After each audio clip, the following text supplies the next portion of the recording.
પતિનું કેવું વલણ સામે આવી રહ્યું છે વધુ વાત કરવા જોડાશે રાજકોટથી અમારા સંવાદદાતા મોહિત જે રીતે આ વલણ સામે આવ્યું છે ખાસ તો એ જણાવો કે શું કહેવું છે ગાદીપતિનું અને કયા પ્રકારની અપીલ ધંધાર્થીઓને કરવામાં આવી છે।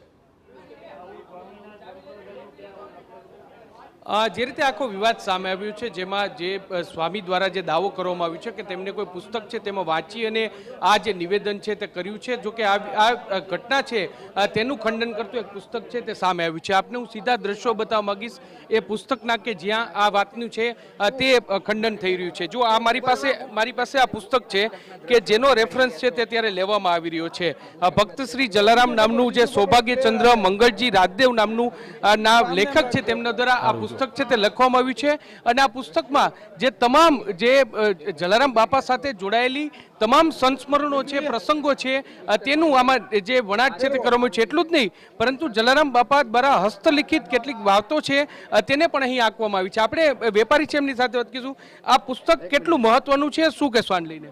જો જલારામ બાપાના ભોજરામનું જીવન ચરિત્ર જલારામ બાપાએ આજથી 205 વર્ષ પહેલાં ગુરુ ભોજરામની આજ્ઞાથી સદાવ્રત ચાલુ કરેલું આ સ્વામીએ જે વિકૃત રજૂઆત કરી છે એ સત્યથી વેગળી છે, એમાં બિલકુલ સત્ય છે જ નહીં। આ બુકમાં એ લખ્યું છે કે એમના કહેવાથી એમને આપું છે આખો હિસ્ટ્રી છે આખો કે ભોજરામ બાપાની આજ્ઞાથી જ બાપાએ ચાલુ કરેલું અને ભોજરામ બાપા વીરપુરમાં દેહોત્સવ થયો હતો એનો આ જ જગ્યામાં।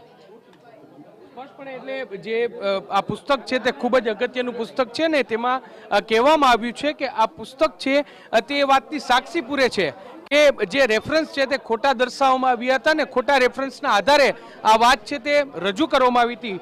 કાકા શું કહેશો? આપણે પહેલા પણ વાત કરી હતી, એમાં કહ્યું કે જે ખોટા ચોપડા ચિતરવામાં આવ્યા હતા સ્વામિનારાયણ સંપ્રદાય દ્વારા એ ચોપડા ખોટા છે ને આ બુક સાચી છે। આ બુકમાં શું ઉલ્લેખ કરવામાં આવ્યો છે? આ બુકમાં સ્પષ્ટપણે ઉલ્લેખ કરવામાં આવ્યો છે 1947માં પ્રથમ વખત આ પુસ્તક બહાર પડેલું ત્યારે એમાં સ્પષ્ટપણે લખ્યું છે કે જલારામ બાપા માત્ર ને માત્ર એના ઈષ્ટદેવ શ્રી રામ હતા, તેઓ રામની ભક્તિ કરતા, રામ નામનું જ રટણ કરતા અને એમના ગુરુ અમરેલી પાસે ફતેપુર ગામમાં જેમની જગ્યા આવેલી છે તે ભોજરામ બાપાની આજ્ઞા અને પ્રેરણાથી 205 વર્ષ પહેલાં અહીં એણે સદાવ્રત શરૂ કરેલું જે આજે અવિરતપણે હજુ એ ચાલુ જ છે।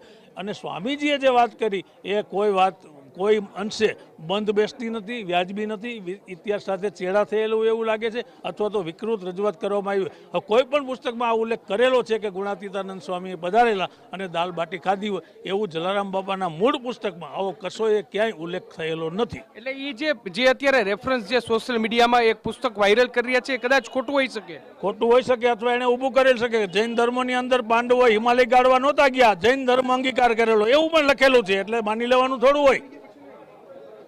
જૈન ધર્મની દીક્ષા હનુમાનજીએ લીધી હતી એવું બોલે છે, હનુમાનજીએ દીક્ષા લીધી જૈન ધર્મની નથી, છતાંય આવું લોકો બોલે છે, તો શું કરવાનું?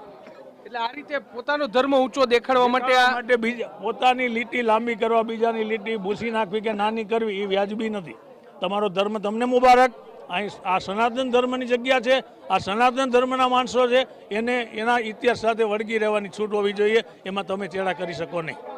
એટલે જે જલારામ બાપાનું જે મૂળ પુસ્તક છે કે જેમાં જલારામ બાપા દ્વારા હસ્તલિખિત જે પત્રો છે તેમનો પણ સંગ્રહ છે તે કરવામાં આવ્યો છે, તેમનો પણ રેફરન્સ છે તે રાખવામાં આવ્યો છે અને આ બુકની ઘણી બધી આવૃત્તિઓ છે ને જે અત્યારે TV9ની સ્ક્રીન પર જે બુક દેખાડવામાં આવી તે તેમની લેટેસ્ટ આવૃત્તિ છે અને તેમાં કોઈ પણ પ્રકારનો જે ગુણાતીતાનંદ સ્વામી છે તેઓ જલારામ બાપાને મળ્યા હોય અથવા તો તેમની પ્રેરણાથી તેમને સદાવ્રત ચાલુ કર્યું હોય તેવો કોઈ પણ પ્રકારનો ઉલ્લેખ નથી। હા, વીરપુર ગામના એક વ્યક્તિ છે તે એવું કહી રહ્યા છે કે ભોજરામ બાપાની પ્રેરણાથી, ભોજરામ બાપાની આજ્ઞાથી જલારામ બાપાએ સદાવ્રત છે તે ચાલુ કર્યું હતું જે 205 વર્ષથી અવિરતપણે ચાલુ છે। દેશનું એકમાત્ર મંદિર એવું છે કે જ્યાં એક પણ રૂપિયાનું દાન છે તે લેવામાં આવતું નથી અને દેને કો ટુકડા ભલા લેને કો હરિનામ, ભક્ત શ્રી જલારામ આ પ્રકારની એક સૂત્ર સાથે દરેક જે શ્રદ્ધાળુઓ છે ત્યાં આવતા હોય છે તેમને ભોજન છે તે પીરસવામાં આવે છે અને હવે જ્યારે તેના સદાવ્રતને જઈને આ વિવાદ છે તે સામે આવ્યું છે તેમાં આ એક બુક છે તે ખૂબ જ મહત્વનો પુરાવો છે તે સાબિત થઈ શકે છે। તમામ વેપારીઓની અને ગ્રામજનોની એક જ માંગ છે કે જ્યાં સુધી સ્વામી છે તે અહીં આવી અને માફી નહીં માગે ત્યાં સુધી તેઓ પોતાનો વિરોધ છે તે ચાલુ રાખશે। જી મોહિત, તમામ જાણકારી બદલ તો આપણે કહી દઈએ કે આ વિરોધ આક્રોશ યથાવત છે।